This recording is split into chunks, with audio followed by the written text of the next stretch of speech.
বৃষ্টির দিনে গরম গরম খিচুড়ি হলে কেমন হয়? মা, খিচুড়ির সঙ্গে ইলিশ মাছ হলে আরো ভালো লাগবে। দেখো তো, তোমার জন্য বিশেষ ইলিশ মাছ। ওয়াও, আজকে তো উৎসব।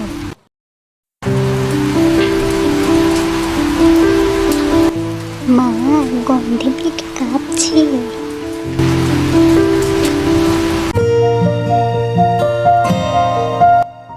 বৃষ্টির দিনে গরম খিচুড়ির স্বাদই আলাদা।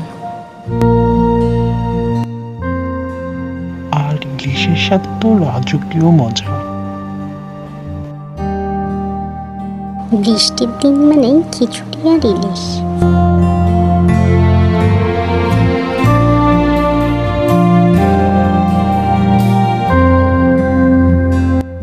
সুখ মানে কি জানো রাহাত? হ্যাঁ মা, একসাথে বসে হাসি মুখে খাওয়া।